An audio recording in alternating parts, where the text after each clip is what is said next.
capítulo 12, versículo 13 ao 17.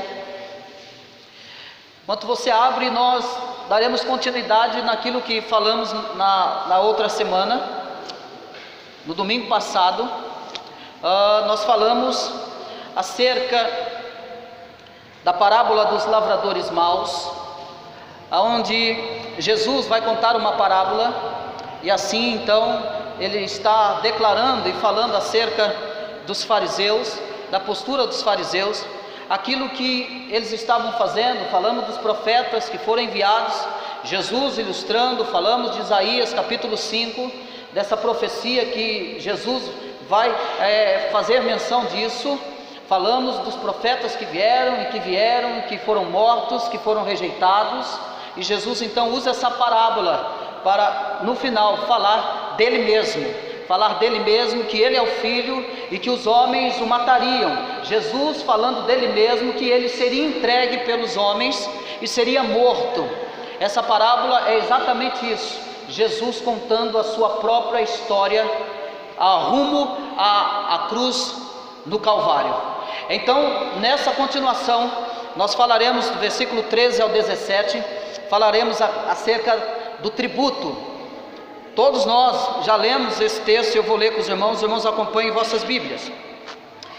Versículo 13 do capítulo 12: E enviaram-lhe alguns dos fariseus e dos herodianos, para que o apanhassem alguma palavra. Chegando, disseram-lhe: Mestre, sabemos que és verdadeiro, e não te importas com quem quer que seja, porque não olhas a aparência dos homens, antes, segundo a verdade, ensinas o caminho de Deus. É lícito pagar tributo a César ou não? Devemos ou não devemos pagar? Mas Jesus, percebendo-lhe a hipocrisia, respondeu: Por que me experimentais? Trazei-me um denário para que eu veja. E eles lhe trouxeram. Perguntou-lhes: De quem é essa efígie e inscrição? Responderam: De César. Disse-lhe então Jesus: Dai a César o que é de César, e a Deus o que é de Deus. E muitos se admiraram dele. Uma das grandes acusações então que Jesus, uma das grandes acusações das pessoas para com a igreja de Cristo, uma das grandes desculpas para que as pessoas não se aproximem da igreja de Cristo, é pelo simples fato da hipocrisia. Quando nós lemos esse texto, quando nós vemos a continuidade desse texto, Jesus agora vai tratar de um outro assunto. Jesus agora não tratará de parábolas ou por parábolas. Jesus apresentará uma grande verdade, e essa grande verdade trará aos nossos corações e eu quero e almejo que isso faça então sacudir o teu coração.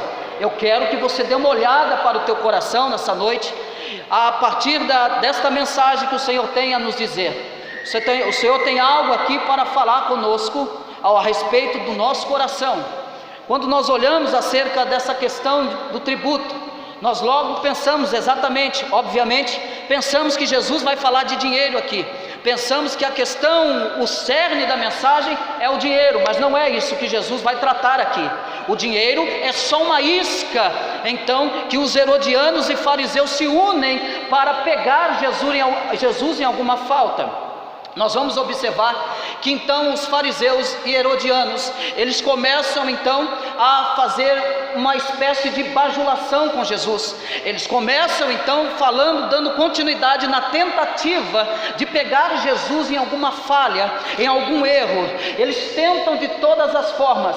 Cada vez que Jesus se sobressai, mais ainda aumenta a ira desses homens. Agora o que vai acontecer é uma coisa inédita: herodianos e fariseus se unindo. Entendendo você que no contexto histórico, herodianos e fariseus não se falavam, não se bicavam, eles não tinham comunhão por divergências de costumes, divergências cristãs daquela época. Então eles não se topavam.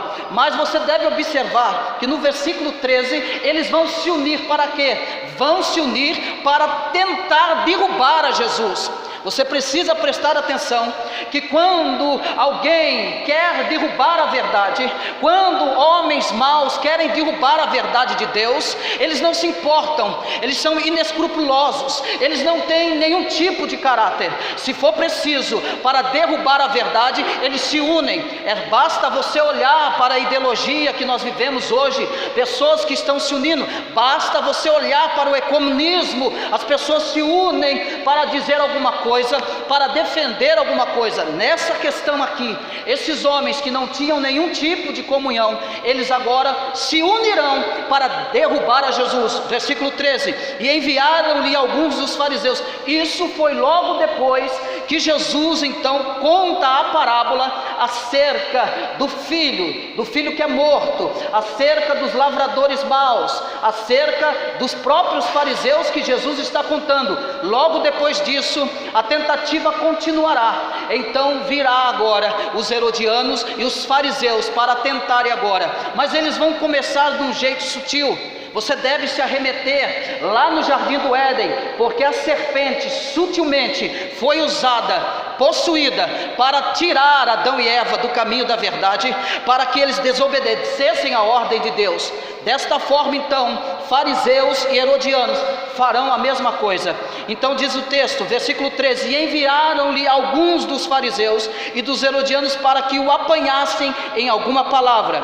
Versículo 14: chegando, disseram-lhe: mestre, sabemos que és verdadeiro e não te importa com quem quer que seja, porque não olhas a aparência dos homens, antes, segundo a verdade, ensinas o caminho de Deus.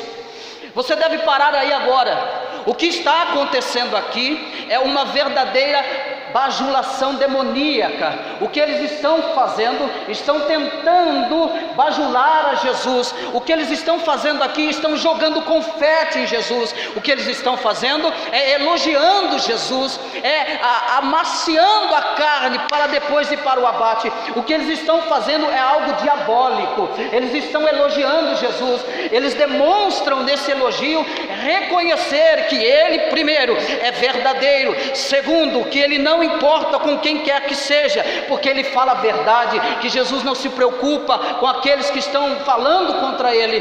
Terceiro, que não olhas para a aparência dos homens. Quarto, segundo a verdade, ensinas o caminho de Deus. Eles, nesse elogio, nessa bajulação macabra, demoníaca, eles demonstram e falam e testemunham quem é Jesus. Eles apresentam quem é Jesus. Eles sabem quem é Jesus. Eles sabem que Jesus é verdadeiro. Eles sabem que Jesus é um homem de caráter puro, santo e que não se deixa levar pela aparência. Eles sabem que Jesus, tudo que Jesus fala é segundo a verdade de Deus e que Ele ensina o caminho de Deus. Mas eles vão usar isso como uma isca, como uma arma, como uma armadilha para tentar pegar Jesus, para lhe tirar a vida. O que está acontecendo aqui? Eles preparam o campo. Eles preparam o campo e ajeitam o campo e vão então para cima de Jesus. Aqueles dois que não se falavam, mas para ir contra a verdade, homens maus, não têm nenhum pudor, eles se unem para derrubar a verdade. Em toda a história da Escritura Sagrada, você verá homens maus se unindo. Eles podem não se falar, eles não podem não se bicarem, eles podem não ter comunhão, mas na hora de derrubar a verdade, eles se unirão. E é isso que está ocorrendo aqui. É exatamente isso que está ocorrendo. Os herodianos não se preocupavam tanto com religião. Os herodianos se preocupavam com a política. Os herodianos se preocupavam com Roma. Os fariseus se preocupavam com a religião e com seus rituais. Eles eram severos, eles eram pontos, eram completamente em cima, cumpria à risca todo o mandamento. A preocupação deles era cumprir a lei de Deus, e eles cumpriam à risca, mesmo falhos e pecadores e farisaicos que eram, mesmo os hipócritas que eram, mas eles procuravam. Mas os herodianos não. A preocupação dos herodianos não era tanto a religião, mas sim a política. E é por isso que você vai ver essa cena, e eles vão perguntar agora, depois que eles fazem todo esse campo de bajulação, depois que eles fazem jogam todo esse confete, agora eles lançam a armadilha. Continua comigo aqui. É lícito pagar tributo a César ou não? Devemos ou não pagar? Eles lançam essa armadilha, esse cilada para Jesus. Mas o versículo 15, logo a seguir, mas Jesus, percebendo-lhes a hipocrisia, respondeu: por que me experimentais? O que é que vocês estão querendo? Por que é que vocês estão fazendo isso? Por que é que vocês fazem essa pergunta? Vocês estão me provando? Vocês estão me experimentando por quê? Aí Jesus diz assim: trazei-me um denário para que eu veja.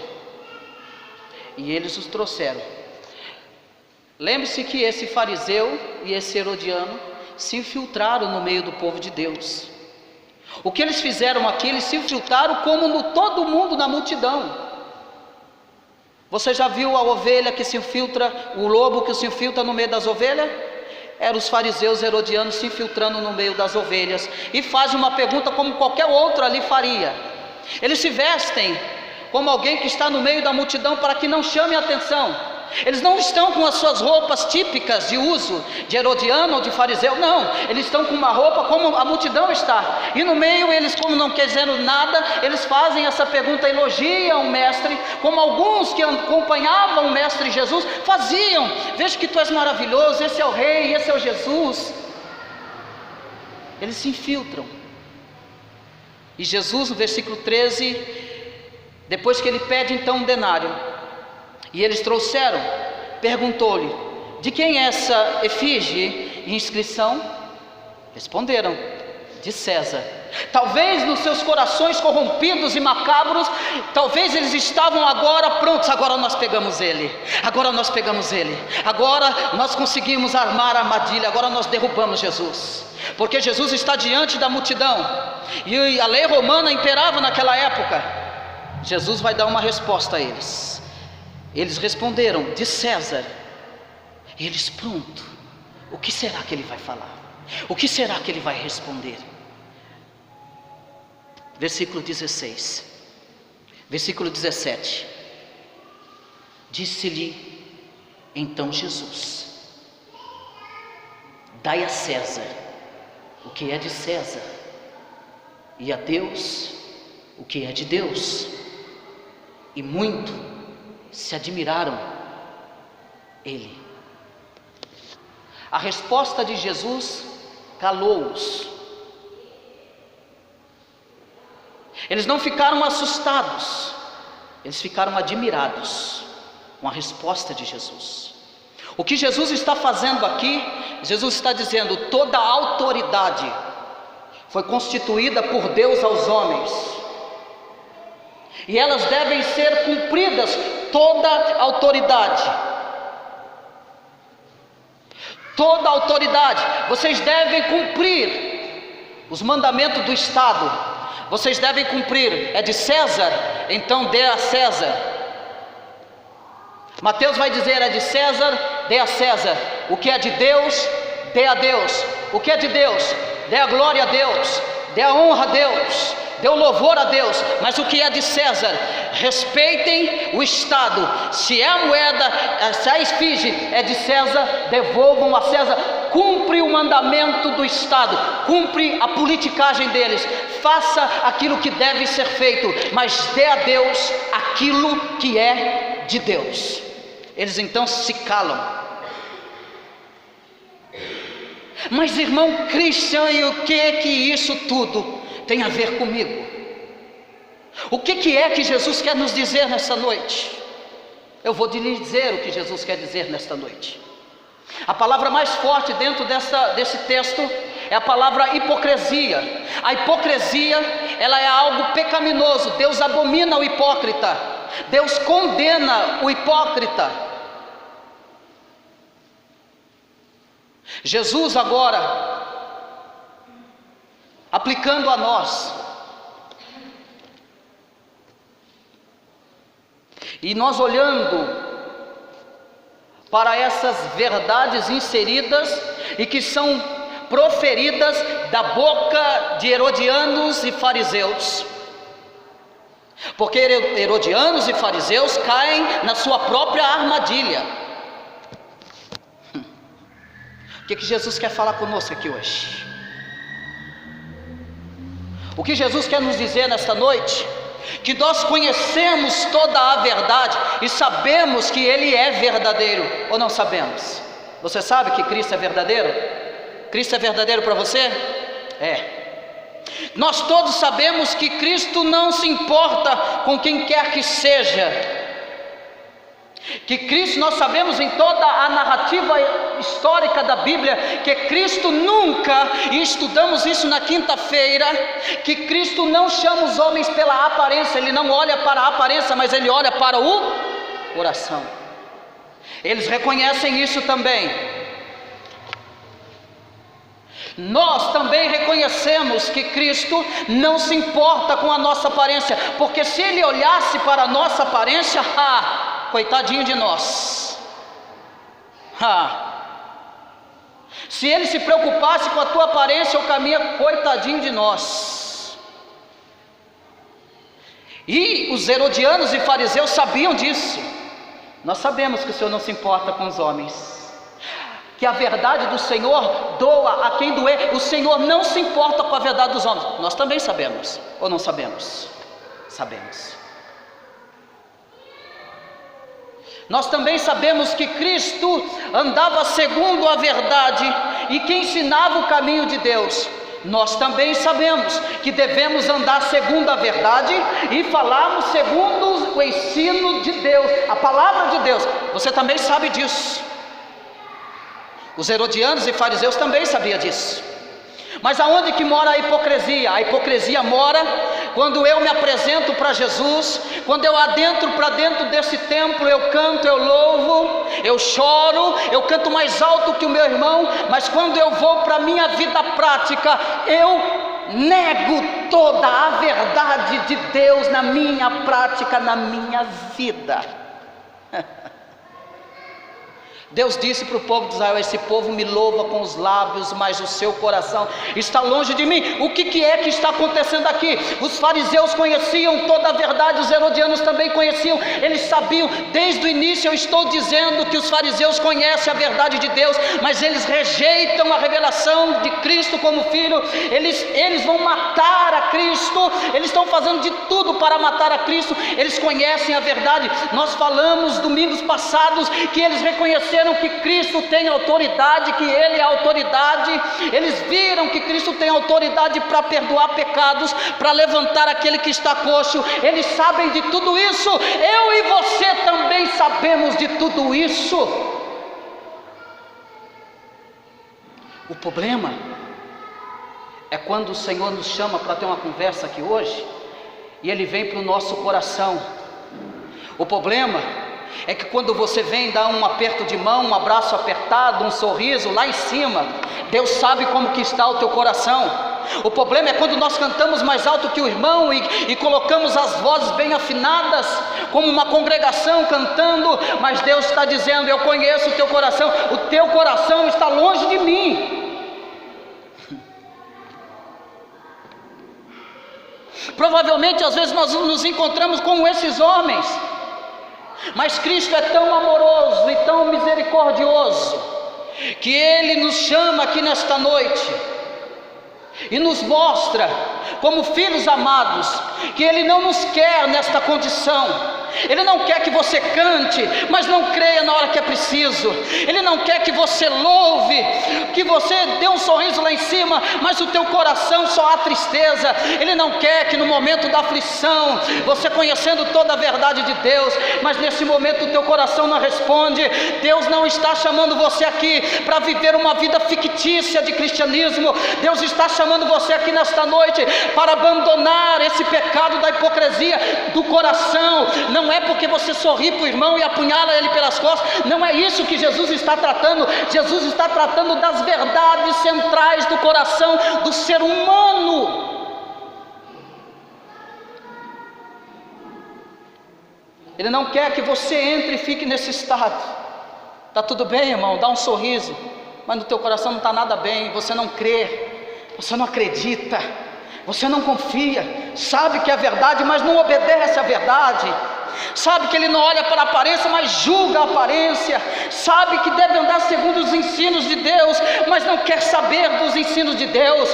Você sabe de tudo isso, meu irmão. O que o Senhor nos ama tanto, que Ele está nos convidando, nos chamando a atenção. Saia dessa vida superficial, saia dessa vida de só falar, mas não viver, não vivenciar essa graça, esse poder da palavra. O ensino da palavra é cantar com gozo na alma, não é vir para o culto para cantar por cantar, porque você vai vir aqui cantar por cantar, a semana já está ali fora te esperando. Vem, porque a semana vai ser grande. Ou você abre o coração, não louve a Deus com os lábios, mas louve o coração. Não adianta você vir aqui rasgar a veste, não adianta cair de joelho, porque se depois da porta para fora a tua vida vai continuar da mesma forma, só sabendo é verdade. Irmão, saia desse quadro. Pessoas estão cheias por aí, eu conheço a verdade, eu sei a verdade, mas não vive a verdade, não vivencia a verdade,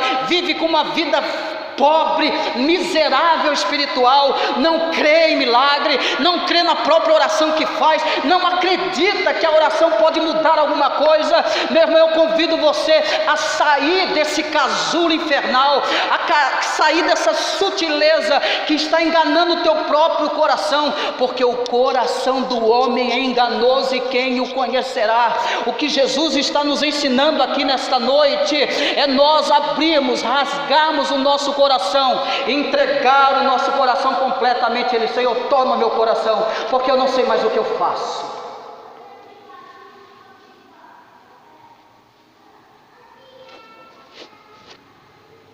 Deus conhece o teu coração, Deus conhece o nosso coração. Não há nada que nós possamos esconder dele. Jesus, olhando para aqueles homens, Jesus foi diretamente no coração deles. Por que vocês estão fazendo isso? O coração enganoso arma ciladas para nós. Verdade, você acredita na cilada dele. Você vive aquele momento, e aquele momento para você, você vive como que você não quisesse que acabasse esse momento nunca. Irmão, isso não é cristianismo. Quando você vem para a igreja, algumas pessoas dizem assim: eu não queria que acabasse nunca esse culto. Não é isso que Jesus quer de você. Jesus quer que você saia daqui e continue com esse culto, segunda, terça, quarta, quinta, continue com esse culto no teu casamento, na tua vida, na tua família. Jesus quer tirar você desse ostracismo religioso, dessa decadência religiosa, desse coração enganoso, dessa serpente que vem no coração e que te engana, e você mais uma vez perde. Apesar de estar num culto bíblico, apesar de estar num culto onde os louvores são bíblicos, você sai perdendo mais uma vez. É isso que você quer? Deus não quer isso para você. Ele te ama tanto que Ele apresenta isso. Aqui o que Ele pede, dá a Ele o que é dele. Faça aquilo que você deve fazer na sua vida, no seu dia a dia, mas dê a Deus o que é dele. Entrega a Deus o que é dele.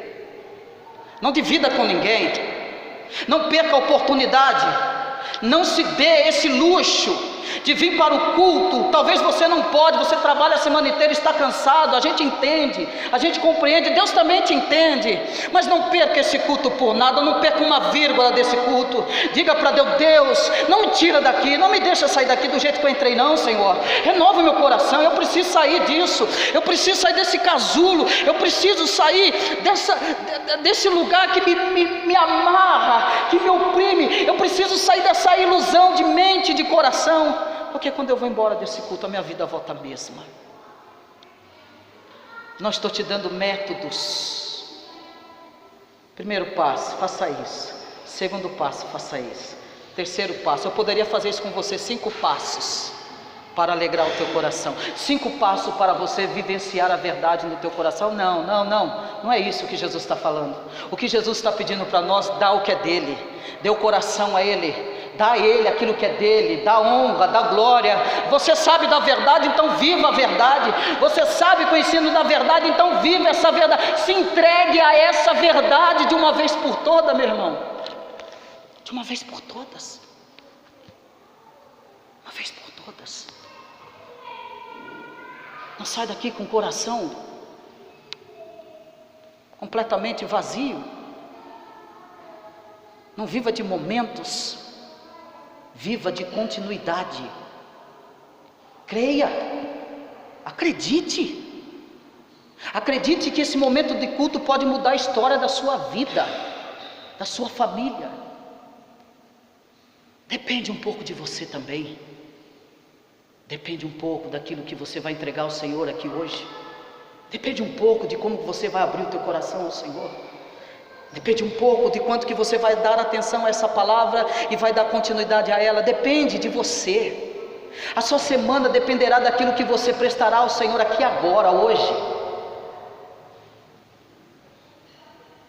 Eu não estou dizendo para você que você não vai ter luta não, dificuldades, complicações.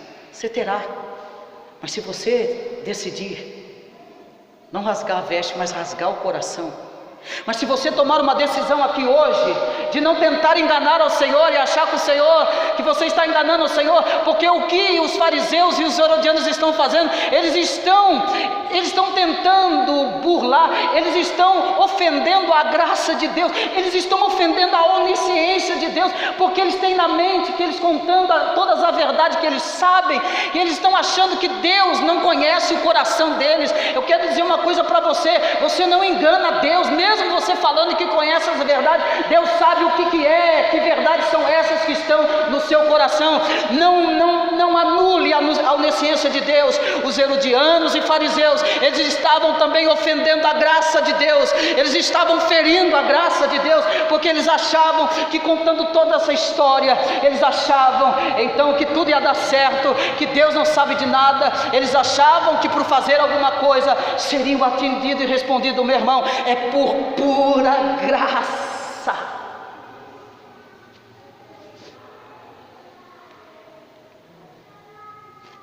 Deus conhece e sonda o nosso coração, porque Ele é onisciente. Ele sabe como que você adorou a Ele. Ele sabe como que você saiu lá da sua casa. Ele sabe. Ele sabe que ao sair da tua casa você saiu decidido de cultuá-lo. Ele sabe disso. Talvez você me abraçou, você pegou na minha mão, sorriu, mas Ele sabe. Eu sei como é que está o teu coração. Não dá para você ficar resistindo. Não resista não, meu irmão, é pior. Não resista à graça, que é pior. Resistir à graça é resistir à palavra de Deus. Eu vou resistir, não é comigo, não é para mim. Abra o famoso guarda-chuva, joga para outro irmão, não é para mim que Deus está falando. É com você sim que Deus está falando. É com você sim. Dê a Ele o que é dele. E Deus quer tirar você disso. Deus quer livrar você disso. Só saber para Jesus não interessa. Só conhecer não interessa. Nos seminários estão cheios de rapazes que sabem mais do que a gente, não é, pastor Wilson? E a gente assiste, eu acompanho de jovens que só querem buscar conhecimento intelectual. É verdade ou não é, pastor Wilson? O senhor já passou para o seminário, você sabe o que eu estou dizendo? Só intelectualidade, mas a vida, não há Deus, não há coração aberto, resistência. E Jesus então dá essa resposta a eles. Eles mais uma vez vão ficar irados. E logo após, no próximo capítulo, na próxima mensagem, os saduceus irão falar com eles sobre ressurreição.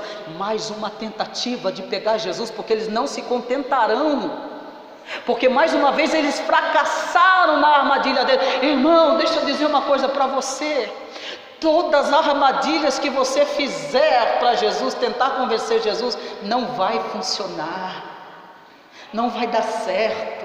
Não adianta você dizer para ele que conhece a verdade, que conhece os ensinamentos, essas armadilhas que você mesmo acredita que vai funcionar, não funcionará com o Mestre Jesus, porque Ele é onisciente, Ele conhece o nosso coração.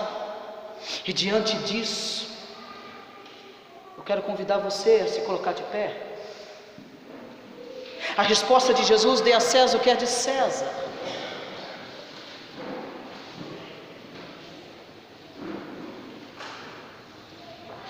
Deixa eu te dizer uma coisa, quando você viver essa verdade, você às vezes terá até problema dentro da sua própria casa.